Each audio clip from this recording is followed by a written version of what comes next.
We are live. Welcome to another episode of the BCTL Podcast. This is your host, Emil Fisher. With me today, I've got the elite competitor, Nikki Sullivan. How's it going, Nikki? Good. How are you doing? I'm doing well.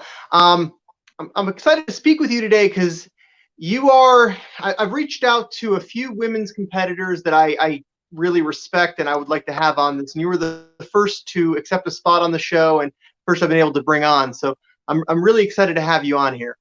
How long have you been training? I've been training for like 10 and a half, between 10 and 11 years, something like that. That's awesome. And were you originally at Nice Guy Submission Fighting?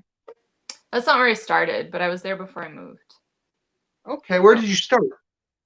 Indiana University. Okay, cool. Yeah. A lot of people have actually started in university at like a club in college. Was it like a club setting where it was kind of the blind leading the blind kind of situation, or was it a bit more organized? It wasn't blind leading the blind. Like we had, but we didn't have a black belt. We had, I think originally the club was under Kaiki. Okay. He was like a, coral belt or not a coral belt. He was definitely like a high black belt. We didn't have any actual black belts leading the club, but Evan Mainweiler, he was a purple belt at the time, and he was like in charge of instructing the club. And then Josh Nikki, to do his master's, and he ended up teaching the club for a couple of years. Okay. So, cool. But we had. It wasn't like, jiu-jitsu has advanced a lot. Like we have a lot more upper belts now. It's not unusual to have black belts on the mat. I feel like when I started, it was definitely more of a special thing to have a black belt, for sure. Yeah, definitely.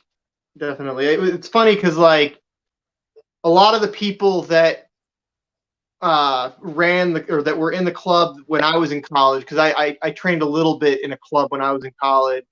A lot of those people are now black belts, but it's like back then they didn't know anything, and it really was the blind leading the blind. So it's amazing how like you guys had a purple belt in at this point now it's more common, but at some times in history it was really awful.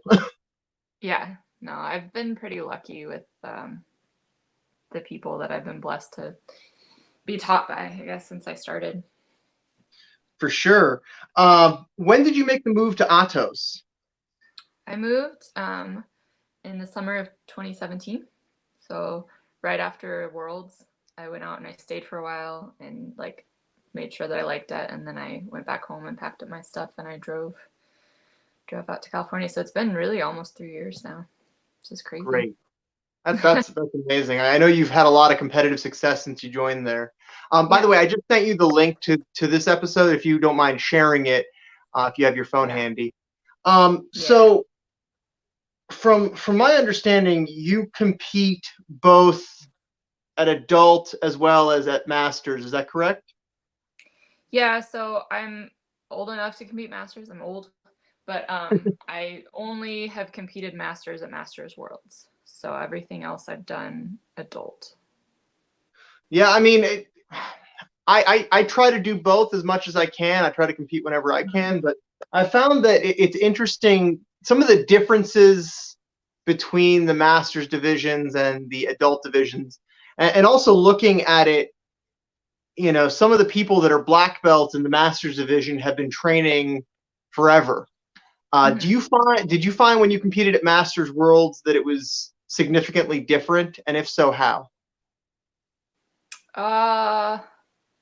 Yeah, it was different. I think just they're still very tough competitors at Masters, I think, but I think the main difference for me is that my divisions at the adult worlds are just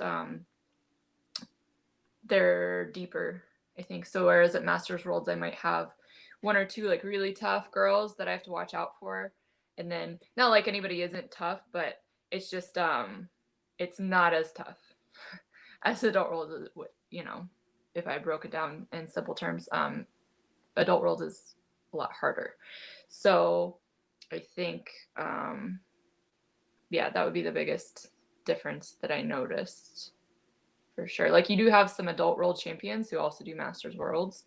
So like Karen Atunas wasn't in my division, but she was in the featherweight division. One of my friends fought her. So it's like, yeah, that wasn't an easier match for sure. But it, I think the division as a whole, if you looked at it, would not be as tough as maybe one of the divisions you would see it in adult worlds. Yeah, I mean it's I don't know. Like if you look at some of like I don't know what the women's divisions are like. I know like in the men's divisions you'll have guys like Janji or Saulo Ribeiro or like crazy legends of the sport. Have you run into any of those? I think so. There aren't as many for women. I think as part of it, like women's jiu-jitsu has grown a lot. So I think you do still have some like old school women who have been around for a while. I think I fought like Fabiana Borges, or I don't know exactly how to say her name, Borgs, at Masters Worlds, and I know she's been around for a long time, and she was like considered pretty good at one point. But I don't know. What I find personally, and I'm not like trying to talk bad or good about anybody, but I think the girls that I find are the toughest for me in my divisions are the ones who like have gotten their black belts pretty recently. The girls who are coming up and like killing it are the girls who are really new at black belt, which is cool. Which when I started, and even when I got my black belt or was getting close to black belt, I remember thinking, man, like, how am I going to compete with these girls who have been at black belt for such a long time, or, you know, have so much experience? And then I see all these girls killing it who like really have been training as long as I have, who have had their black belts as long as I have, and they're going out. So I think a jiu-jitsu is growing and advancing and evolving, and I think you're seeing the younger generations in the men's divisions too. They're coming out and they're like killing it. So that's encouraging for me in some ways, because like, okay, even though I'm gonna be 32 this summer, you know, so I'm not super young, but to know that like I am training with really, really good people, and jiu-jitsu is growing and evolving. And so whereas I had the mentality of like, I don't know if I can compete with these legends, you know, now I'm like, okay, I can. I have the same opportunities, you know. That's great. I know you've competed under a ton of different rule sets. I'm sure coming from Nice Guy, you have a pretty decent understanding of the leg locks, and I know that you've competed. I know you won the ATCC Trials, the West Coast Trials, where you placed. Won. I've been a finalist twice. I've gotten second twice at the trials, but I haven't won. But you placed. Yeah. You placed in the trials. I know you've done EBI. I've done two EBIs. What's your favorite rule set? I really like the ATCC rule set. It's fun because like I'm not a good wrestler, so that's where it hurts me. But it does force me to work on my wrestling, and it also gives you like the first half of the match with no points, which is super nice. So it brings the sub-only aspect of jiu-jitsu into it, where I can just go out and like do my thing and not worry about getting swept or not worry about giving up position. And I really like that. I don't know. I've had a really good time at the trials that I've done. I like Fight to Win too. Fight to Win is really fun. It's just you don't have a lot of time, but yeah, that's the one thing about Fight to Win. I love competing on that stage, but I find the lack of time is difficult sometimes. Yeah, it's hard, especially like I feel like in that rule set sometimes you get like I know they say you got to go for the submission, and like that's what it's about, but it's hard sometimes to get the submission in sub only because people are trying so hard not to get submitted. And sometimes in points-based tournaments, when people start to worry about like giving up position, you just get more opportunities, I think, for submissions sometimes. But I don't know. It just depends. It depends on who you're fighting. It depends on if they really want to fight, and if you know the style that you're playing. And there are a lot of factors, but it can be hard to get submissions in Fight to Win. Yeah, I mean it's a weird setting just because the fact that it's a completely different sort of judging system. And for a lot of people, I think that it's alien. Like it's an alien sort of system where you can get points by positions in a lot of tournaments. It doesn't matter fight to win. They have, I don't know if like how they have changed their scoring, but the last fight to win I did, they were talking about how now the judges actually have a card, and you basically do get points for things. It's just not position, but like submission attempts. Like if it's a weak, like if you grab a straight ankle lock but you don't really have it, you might get a point for that. Or if you have somebody in like a deep triangle, then you might get like 5 points for that, So they actually have a system now that's like where they put numbers to it. And so it's like you're still getting points for things. It's just different than what you would get points for in an IBJJF tournament. It's interesting. Yeah, I like the fact that they have implemented a slightly more objective set of prerequisites for points, I guess. But it's tough. Now, you mentioned, we were talking about it briefly. We kind of touched on it, that women's jiu-jitsu as a sport is still kind of up and coming in comparison to the men's side of it. What are some of the difficulties or the challenges that you've run into as a woman breaking through in this sport? Man, there are a lot. I mean, I definitely think now it's so much easier to be a woman in jiu-jitsu than when I started. And then I think I had it easy compared to some of the women who like really pioneered the sport, who really had to prove that they belonged in the sport, because there was a lot of like struggle with that, I think, at the beginning. And I'd heard a lot of stories, and it was just because it used to be just a very male dominated world.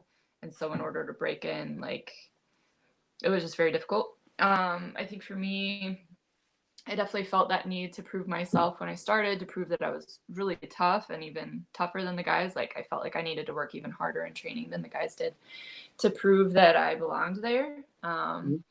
And I think I put some of that on myself. I didn't really feel that pressure from my coaches necessarily, but I did feel that kind of pressure. And I think one of the struggles too that we've seen changing is like just not getting paid the same. So there's the whole equal pay for BJJ movement that happened for a while, and that has started to change, which is really cool. And you've seen tournaments start giving the same cash prizes, or at least giving a tiered system where you have the ability to win the same amount if you have enough competitors register.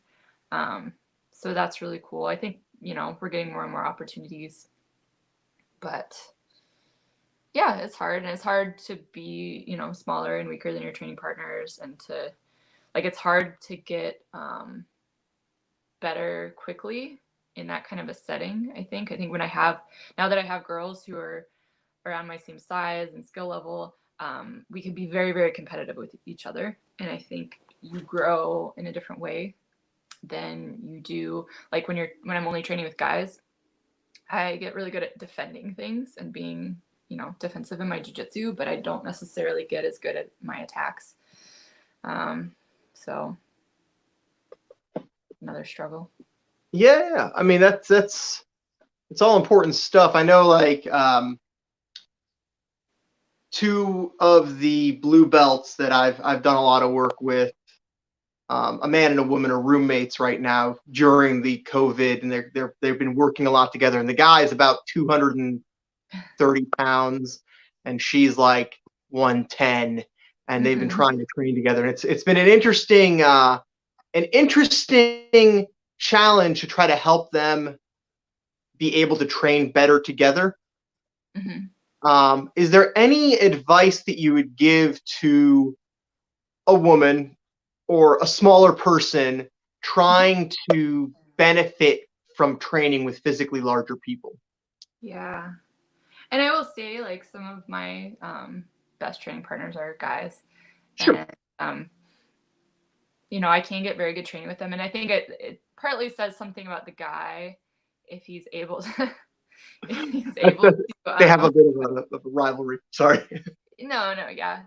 Like a guy who's, technical and knows how to like control his weight distribution and stuff like that, like is able to, I think not necessarily go easy, but like make it a very technical role to where he's not using all of his strength and all of his weight.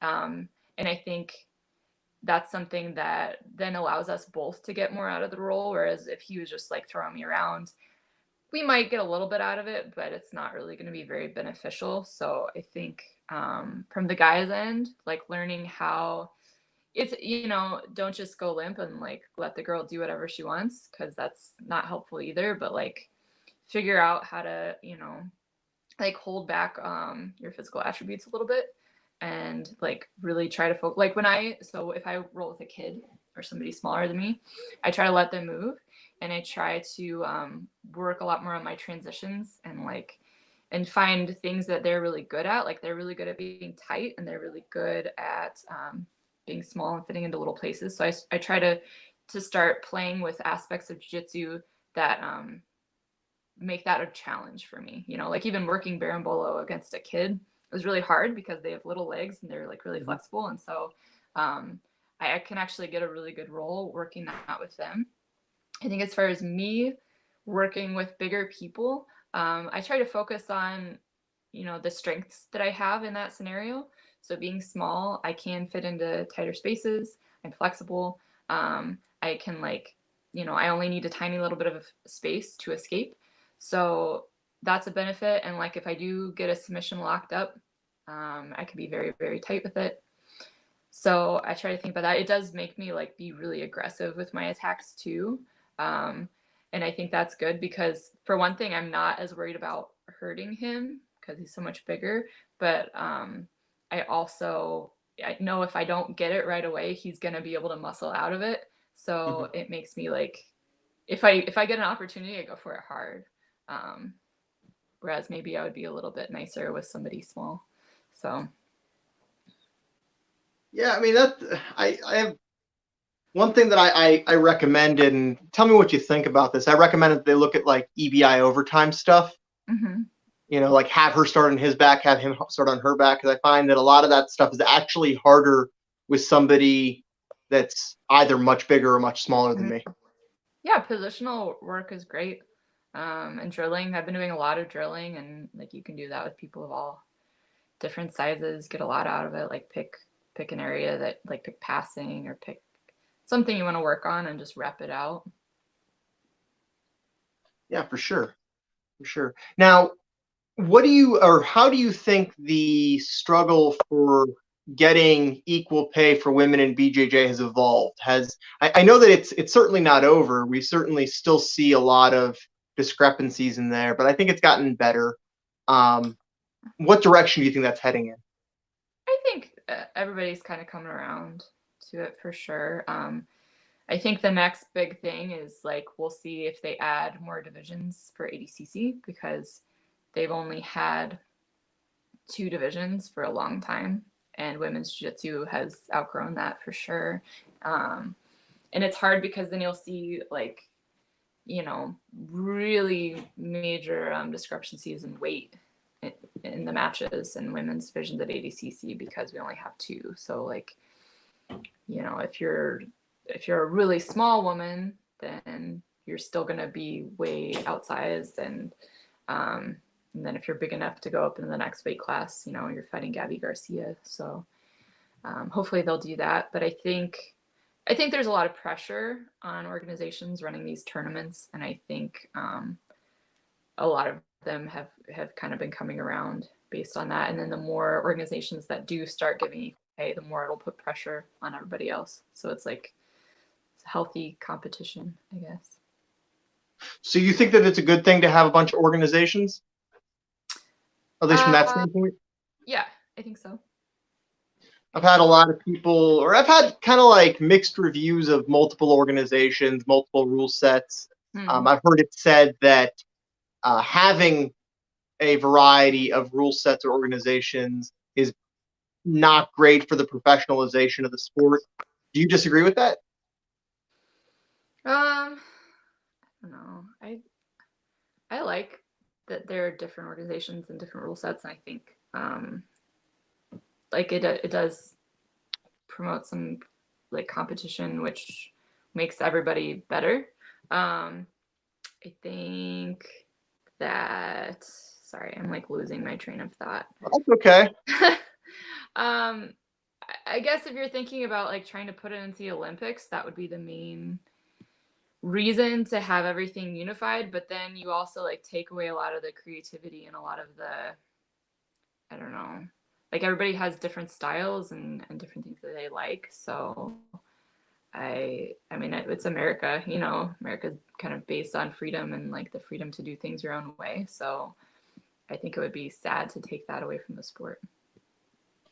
Do you think that if jiu-jitsu went to the Olympics, it would be a good thing? I don't know. I have mixed, I can't give you an answer on that. I can see both sides to the issue.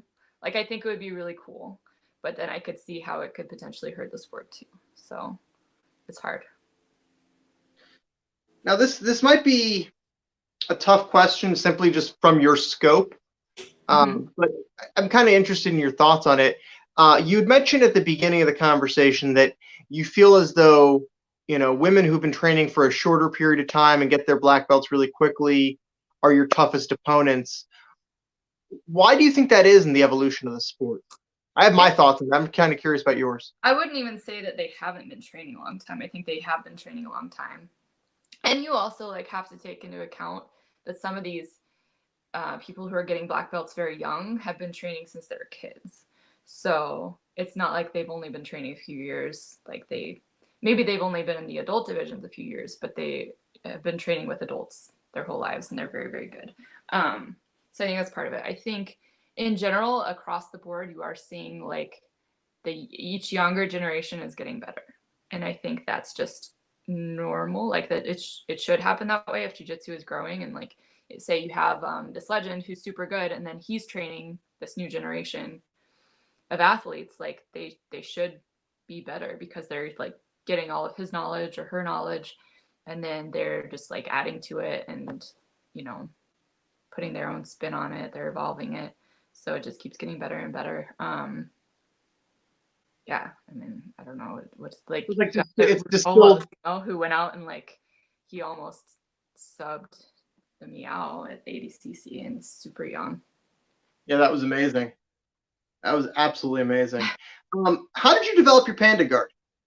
Oh, so Panda guard, I have to give a lot of credit to Joe Bays and like the nice guys, because they really, I didn't have a leg lock game before I started training with them.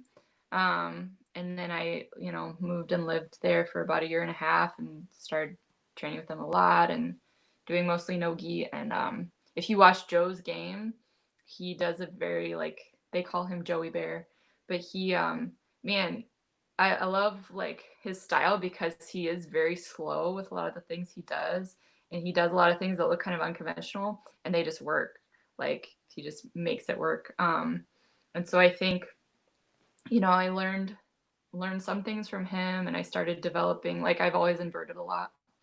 And then once I started learning leg locks, that really added a piece to that puzzle that wasn't there before. So whereas, you know, I was just inverting to regard or to like knock it past, all of a sudden I had all these attacks there to add in that all of a sudden made my inversions really dangerous. So I don't know, I just started playing with that and like finding techniques that worked for me, and I just found out if I went upside down and like hugged on somebody's leg, they couldn't pass my guard, and they couldn't like speed pass around me either because I was hugging them. So originally it was a way for me to like kind of stall a little bit, and then it was a way for me to sweep, and I still wasn't good at finishing the leg locks, but I was at least developing an understanding of how to control the leg and how to control the knee line, which is like super important in leg locks. And then eventually I just kept trying it. And like I went to Ottos.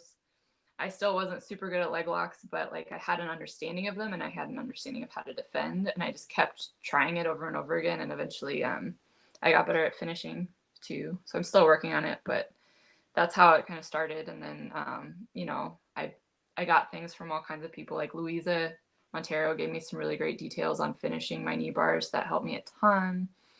And some of it was just trial and error too, and figuring out what worked for me. But yeah. Yeah, It's a crazy game. Are you concerned about doing damage to your neck or your spine with your inversions, or is there anything you're doing to, I guess, prevent that from damaging you? So I don't tend to get neck problems at all because I'm generally posting on my shoulder, not my head. But I get lower back pain for sure, and I have for a long time. And so stretching for me helps a lot, and strength training too. I think is important just to strengthen those core muscles. Because what I find is I'm curled up in a little ball a lot, and so sometimes it's hard for me to straighten my spine because it's curved so much. So I found that stretching my legs, especially like my glutes and my hamstrings, helps a lot. It helps to prevent that pain. And like I do yoga, I lift. That all helps. Yoga for BJJ is actually doing like a couple sessions about the Panda guard and about basically like helping, stretches that will help you if you invert to not have pain, which is fun. But I have a comment here from Andrew Sabatino. He's saying pre-stretch before the stretch. there you go. Yeah, I definitely warm up. What's that? I said I definitely warm up. Now, do you find that strength and conditioning is more important, or mobility drills and stretching, or a combination of the two? I think both are important. I think it's possible to, do too much of either. Like, and stretching, if I stretch and I just do static stretches, I can actually hurt myself more. So I have to be careful with that. Like, I think it's, especially before I train or before I compete, I like to do a lot of dynamic stretching where I'm moving and just getting my muscles warm. And then after training is where I'll like do long holds in my stretches. But I think for me, I'm already very flexible. So I'm not stretching to improve my flexibility.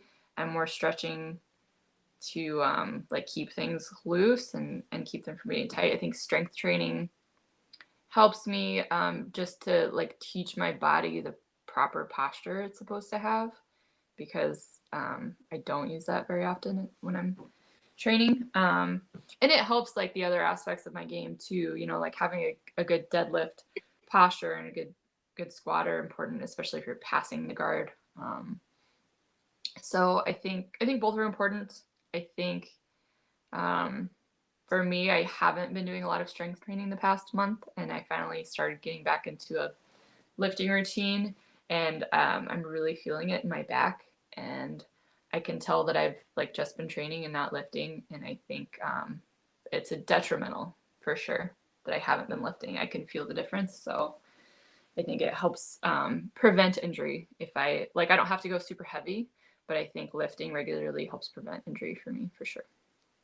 Great. Now we got a question from one of the hecklers here. We got Brian Cunningham. He's asking, when prepping for high-level competition, how do you balance technique drilling, hard rolls, and situational rolling? So when we do our like camps for our competition, we do a lot of sparring, and I would say like rolls rounds are the biggest part of our training, but we alternate. So usually to warm up, it's a lot of drilling, a lot of speed drills, and I think that's really important. And then and we do a lot of training things like we're gonna pass and immediately take the back, or we're gonna like pass and get straight to a submission, stuff like that. So you're training for like common reactions that you get in competition, which like especially in an IBJJF, people will often like give up their back to avoid getting the pass points, and maybe they'll regard and you only get an advantage. So like training for that kind of scenario, like kind of the strategies people are going to use. I think that's important. And then we'll do like maybe one day we're only doing rounds. So we do 10 rounds or something like that. And then the next day we'll do some more positional from like starting on the back, starting side control, starting half guards, like that. And then, or maybe we'll do a group of 3 where we're doing shorter rounds, but you're doing a lot of them and like it's more explosive. So we try to incorporate all of that kind of. So you're getting like maybe one day you're getting 10-minute rounds and then the next day you're doing a lot of really short explosive rounds. I think it's important to get all of them. I think for me personally, I've been finding right now in this quarantine time, I've been doing a lot more drilling and I'm getting a lot out of that. And just not even drilling, but like problem solving positions, like finding areas where I'm having a really hard time with this position or this situation, and like talking about it with my partner and kind of innovating and finding solutions. Whereas sometimes I think I just pound my body into the ground with training, and like you can't really think that much when you're just training hard. And it's important for sure to do that. It gets me ready for competition. But I think jiu-jitsu wise, I'm growing a lot right now because I'm not doing that as much. I'm like thinking about it a lot more. That's awesome. So you moved, or you were training with Nice Guy, and now you're out at Ottos. And it's interesting because Nice Guy is kind of a Midwestern powerhouse for the no-gi submission grappling scene, whereas Ottos is a powerhouse, period. Like they are one of the, one of the biggest, most talented teams in the world, without a question. What are the key differences between the kind of training that you were getting at Nice Guy and the kind of training you're getting at Ottos? I think, I mean, the biggest difference is that Nice Guys was primarily no-gi. So they do a little bit of the gi, but it's like nobody really wants to. So like some days it would be our gi day and they would all look at each other and be like, you guys just want to do no-gi? Okay. But like with that being said, if I had something coming up in the gi, they would make sure I got training. Like they're great about that, and they, you know, tried to help me get what I needed. But at Ottos, obviously you have both. There's probably more gi than no gi, but they have a lot of no gi there too. And then depending on the season, it's like there's really a no gi and a gi season, especially with IBJJF tournaments. So in the fall, you're getting ready for no-gi worlds, and then you have ATCC also in the fall every other year. And then in the spring, you have Panda worlds. So in the fall, our competition training is going to be no-gi. And then in the spring, it's all going to be in the gi. So that's another big difference. Like they kind of really base the training around the IBJJF schedule in a lot of ways. Whereas Nice Guys didn't really care about the IBJJF at all, which is fine. Like they're with them, the ATCC Trials was like their worlds, so that's what we were really like focusing on and getting ready for there. Another big difference I think is just with one of the benefits of being on a really small team is that it's very close knit, and you're all friends, you all hang out together. You know, if we traveled to a tournament, we would all like stay together. And with a big team like Ottos, I think it is still like pretty close there, but there are just so many people. You can't like have that same feel for sure. So when we go to tournaments, we do, especially the big tournaments, we try to sit together, but you do end up having like people be more on their own in little groups. So it's a little bit different. So it's more cliquey, maybe? I wouldn't say it's cliquey. I would just say it's just different. I don't know. That's fair. And then the other thing I was going to say, you know, the move from a Midwestern environment, you know, as far as training to the West Coast training, are there significant differences? I'm sure. I mean, I'm assuming. I don't know, but I'm assuming that you trained at other gyms on the West Coast. So, do you notice significant differences? Jiu-jitsu is just concentrated out here. So, you know, San Diego is like the mecca for jiu-jitsu. People move here to train. So, and actually a lot of the people at Ottos are not from San Diego. They've all come here from all these other places. So I think with that, you're just going to have a higher level of training. You know, you don't have a lot of people moving to Indiana to train jiu-jitsu, right? So you still have people who are good for sure. Like, and I've had some really good coaches and really good training partners, but like, obviously I moved to San Diego to train with the best. So I would say that's the main difference, is just the level of the athletes you're going to have on the mat. And even like we have people visiting all the time too, who like come in for a month before Pans or something, and they'll train with us and they're super good. And just having all the women to train with, that's the biggest difference for me, for sure. Because in Indiana, I had very few competitive women to train with. I traveled a lot to train with other women. So here I have Angelica and I have Louisa and I have like world champion brown belts and purple belts, you know, who I'm training with every day. And that's amazing. Like I could only train with girls and still get super tough training. And I couldn't do that in Indiana. So it's nice. That's awesome. We got another question in the comments here from Helder Andrade. He's asking, you think Ottos is the best competition team nowadays? Have you ever considered changing teams? I mean, I think they're one of the best for sure. I love Ottos, not just because of the jiu-jitsu. Like, it's a really wonderful group of people. I think I noticed that. And I hear a lot of people say that from the first day I went to visit. Like, everybody was very welcoming and they were very friendly. And, like, they made me feel like part of the family very fast. Like you brought up the term cliquey, and they're really not cliquey. Like, obviously in a really big group, people are just gonna like find their own group of friends, and that's very natural, but it's not like they're not friends with other people. So I really appreciate that. And the women's team especially, we're all like, I don't know, we're all pretty close with each other. Nobody's really excluded. So I appreciate that about them for sure. That's great. That's great. Now, when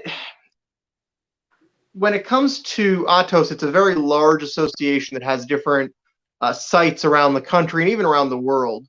Have you considered opening your own academy, or are you mostly interested in just becoming, or just sticking with competition and teaching seminars?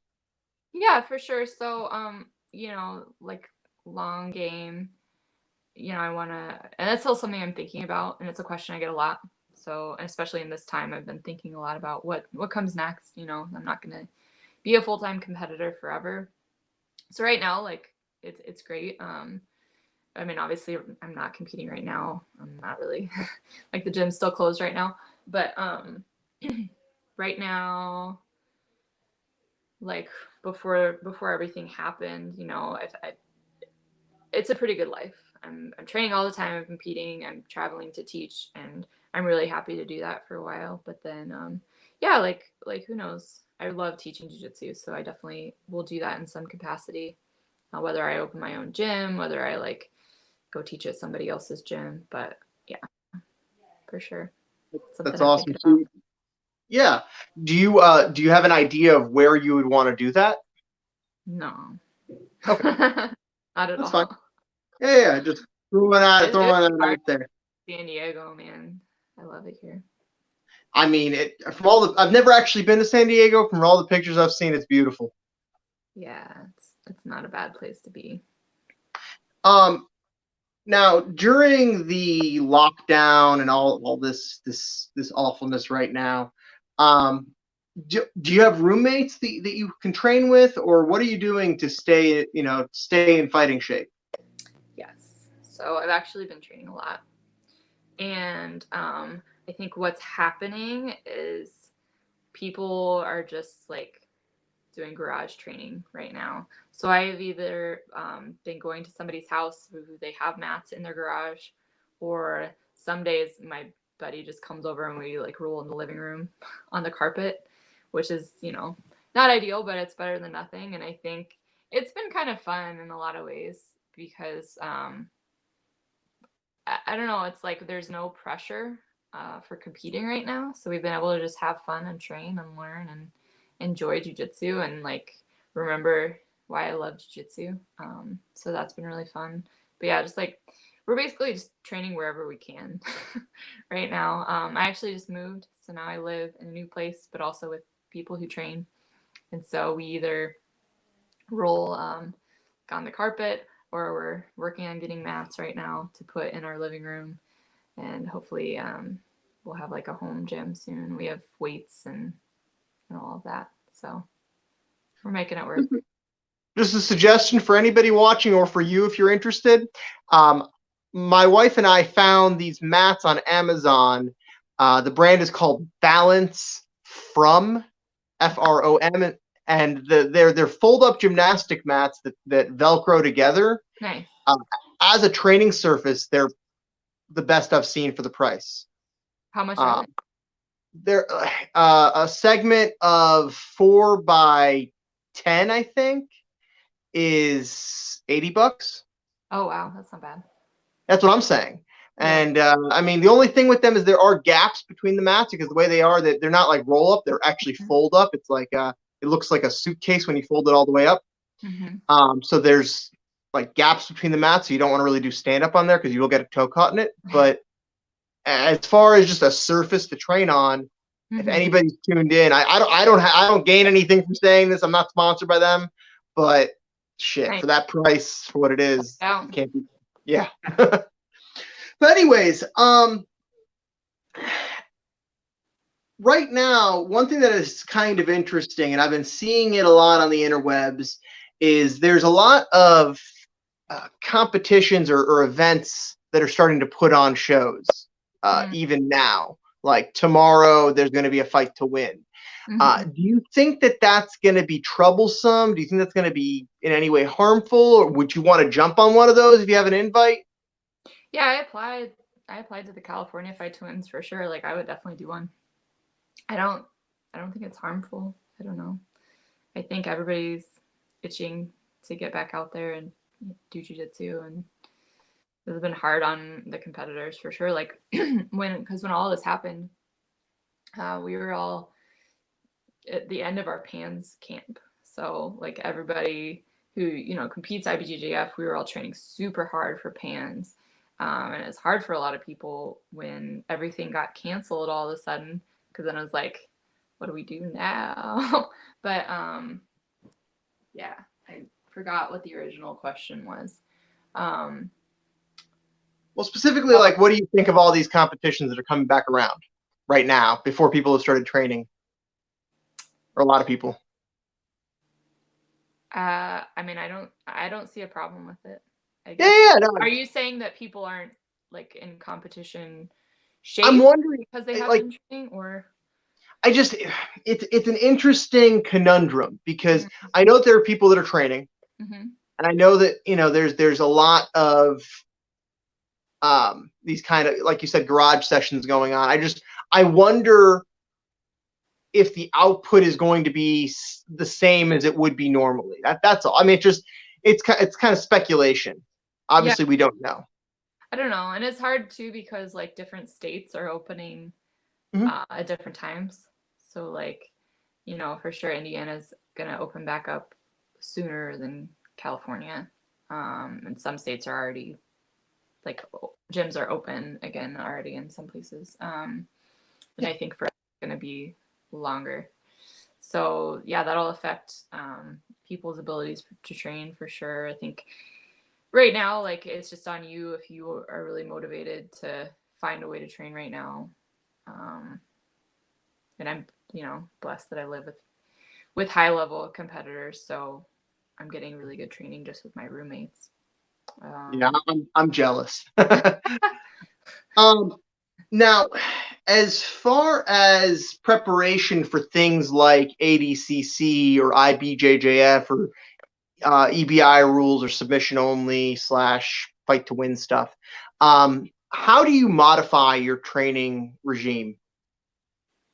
Like, do I change depending on the rule set I'm training for? Yes, for sure. Yeah, and like Ottos does too. For sure, Andre will change the way he runs sessions depending on what's coming up. And I think in the past, IBJJF was the main thing, and that's like what all their camps were geared towards. And now you have so many super fights, and you have like Kasai, and you have Spider tournaments, and just all these different things. So now, how that's affected our training at the gym, at least, is that and he, we let him know. Like I'll let him know if I have something coming up, because he will help like give me special training kind of. So like when I was getting ready for EBI, for instance, they were running comp classes in the gi, but I had this no gi sub only thing coming up. So he would like if I wanted to ask some of the girls to come and bring no gi stuff, that was fine. But if I didn't have a lot of people to train with, he would just like point to somebody and be like, you take your gi off and you're going to go with Nikki this round. So I definitely change, I mean, gi or no gi for sure. And then if I'm training for something like ATCC, I'll make sure that I'm working more wrestling, that I'm, working more heel hooks and things like that. If I'm getting ready for fight to win, same thing. I'll make sure I'm just going for submissions, not worrying about the points. So it just kind of depends. But like sometimes too, I'm not just getting ready for one thing. So maybe I have a Yeah. fight to win coming up, but then the next weekend I have an IBJJF Open, and then the next weekend maybe it's Pans or something. So kind of have to balance all that, and sometimes it's hard, especially if you have both gi and no gi tournaments coming up. It can be hard to train for everything, but in general, I try to always be training both. I try to at least, unless it's like really close to gi worlds or something, I'll try to make sure that I'm also doing some no gi and working, leg locks and whatever. Do you have a methodology? Like, let's say you are preparing for two dissimilar events at the same time. Mm-hmm. Let's say you're preparing for an ATCC Trials and no-gi Worlds at the same time. How do you go about that? So what I would do, so like both of those are no-gi, which helps. So Right. like maybe, especially if I'm training twice a day, maybe in the morning, I'm like really focusing on the IBJJF rule set. And then at night, I'm letting myself just go ham and like attack everybody's heels, So I try to like pick certain sessions where I'm gonna go for more of that rule set, or even in a session, let's say, and I've done this before with gi and no gi too, actually. So let's say I had a competition training, it's like 2 hours long, and we're doing rounds in the gi. So I do like maybe, half of the rounds in the gi and really focus on the IBJJF rule set. And then the second half, I take off the gi and I do my last rounds, like, not thinking about points, just going for submissions, something like that. That's awesome. Do you think that there are a lot of people now in the sport that only do gi or only do no gi? Mm-hmm. Do you think that you need to do both to be well rounded? Do you think that you need to do both to be a black belt, or that you can? You understand the question? I'm sorry, Mm-hmm. it's a bit. Yeah, I think so. I think so. It's hard for me to say like what you should do or what somebody else should do. I know for me personally, I like to be well rounded and I like to know both. And I think when I train a lot of no gi, it makes my gi better. And when I train the gi, makes my no gi better too, because there are aspects of both that provide unique challenges. So like if I'm doing a lot of no gi, I really have to focus on being tight.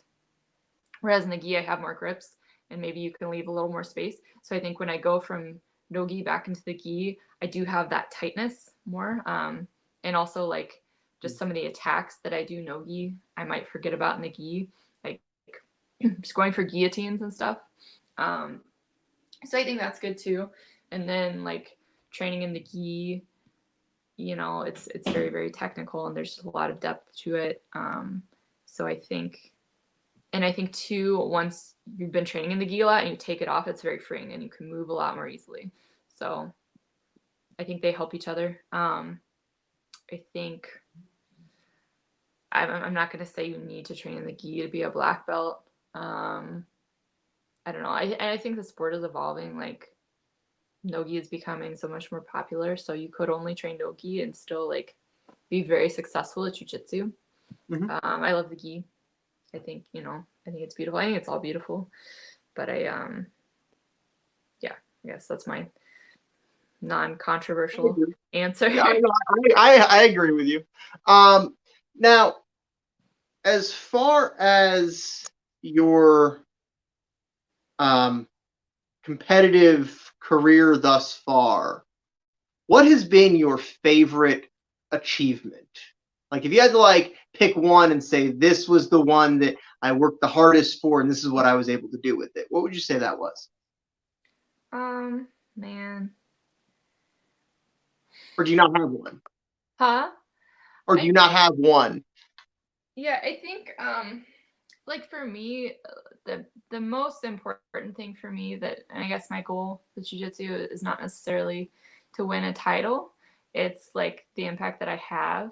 And I think, you know, for a long time, and maybe still, like I would have been just like building a women's program. And back in Indiana, I started teaching a women's class as a blue belt.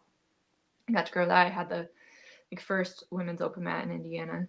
And that like felt really cool to me, just to be a part of growing the sport for women and, you know, being a part of something bigger. And I think now, just like when, you know, I have somebody tell me that something that I did inspired them, or, you know, having like a young, like somebody say that their daughter looks up to me or something like that, like that's really cool for me. So I think, you know, I've had some tournament wins that were really cool, but for me, it's really important that like I do something positive with this beyond just myself. So I think that would be my answer. Like my biggest accomplishment for sure is being able to like be a leader and help grow the sport for women, for sure. That's a great answer. I mean, I feel like for me, when somebody, like I once had one of my students manage to win an MMA fight with a submission that I taught them. Mm-hmm. And that was a better moment for me than most of my competition wins, for sure. So do you consume jujitsu? Like, do you watch a lot of jujitsu, or are you just a competitor and training it? So that's something that I've really been working on growing in, because I'm not, a lot of people, you know, like will sit around and just watch jiu-jitsu videos all the time, and I'm not good at that. But I think it's important, and I do learn from it. I think for me, like I'll train a ton, but it's hard for me to sit down and watch videos and like keep my attention. So I think what helps me to be able to do that is to like have a goal and have something that I'm looking for, especially if I can pick somebody who like has a game that I'm trying to play, or even somebody who is defeating a game that I'm having trouble with. You know, like say I'm having trouble passing spider lasso guard or something like that. Like watching people who are really good at dealing with that. So I think that helps me to like really have something that I'm focused in on, rather than just watching this match and being like, cool, it's jiu-jitsu. Yeah, so that's what I do, and I'm doing more of that right now for sure. I'm studying, and I do get better by doing that. I'm just lazy sometimes. Yeah. Do you study tape on upcoming opponents? Sometimes, not a ton. Like I don't try to worry too much about what they're gonna do. I worry more about my game, but especially opponents that I face again and again, or you know, people who are like out there competing all the time. I'll for sure like study them and keep my eye on them and what they're doing, and like what is giving them trouble too. Yeah. Do you find any marked benefits from that kind of tape study? Like, have you found that, you know, let's say you lose X number of matches to, you know, this opponent, and then you study them and you're able to win the next 3 matches, 4 matches, whatever. Like, do I have a personal example? Have you found that to be demonstrably beneficial to you in some way? I think so. I think if nothing else, like studying my matches for sure helps, because then I can really see areas where I'm struggling that I need to like go drill and work on, and that helps focus my training. Mm-hmm. And then also just you know, when I'm like say I'm studying somebody who, I'm sorry, who has a game that I'm trying to emulate, just watching like their matches and watching what's a grip that they're really focused on getting, and then I'll like really focus on getting that grip, and then maybe, you know, that helps my training for sure. I don't have like evidence Yeah, that's fine. that I can give to you, but I think that it helps. Sure. Do you have any specific competitors that you particularly enjoy watching? Like any, just that you just like watching them do jiu-jitsu? Yeah. I think I've been watching a lot of old Marcelo Garcia and like Leandro Lo. I remember like the people that when I was training that I first watched was like Michele Nicolini, and I would watch Mackenzie Dern. They're really exciting. Man, I'm trying to think. Anybody like new right now? I don't know. That's who I've been watching lately, I guess. I don't have any one person that I'm super focused on right now. That's fine. Do you have any specific goals for your jiu-jitsu when this all comes back? Like, are you going to be trying to incorporate anything new into your game or different? Yeah, I think, I mean, my jiu-jitsu is still the same. I've been working on my passing a lot. I was trying to make that sharp, trying to make that smooth, trying to make my transition smoother. Been working on like barabolos a lot. It's definitely been nice to have the time to focus on some things that aren't necessarily my A game and to improve them. So I definitely think, and I'm seeing that too when I do spar right now, even that those areas are improving. I'm like becoming more well-rounded in my jiu-jitsu, which is really fun. And just like, I think because I'm not so focused on pounding out my A game, getting ready for a tournament, I'm really just having fun, like trying stuff and going for stupid stuff. And sometimes it fails miserably, but then sometimes like go for something crazy and it works, and that's really fun. So it's opened up my game for sure. And I'm really enjoying that. That's awesome. So we are just about at the hour mark. I was looking to keep this one today at about an hour, maybe a little bit longer. If there's anything else that you wanted to talk about, anything that we've not yet touched on today? I don't have anything off the top of my head. Great. Well, just wanted to run through the upcoming schedule for anybody that's still tuned in that might be interested in checking out more of these, because we do have some, more awesome guests coming on. Tomorrow evening, I've got Lance King, the owner of Nightmare Records. Saturday, I've got Silver Fox. Sunday, Gokor Chivekian. Then Monday next week, Stefan Kesting. Tuesday, I've got Avery Clements coming on, my fellow Jiu-Jitsu Times writer, and drawing a blank on who I got Wednesday. Oh, Tim Morthland, the owner of Fuji, the Midwestern region of Fuji. That's the schedule for now. Tune in for more episodes. I'm going to be doing these daily until the end of this, at least my lockdown here.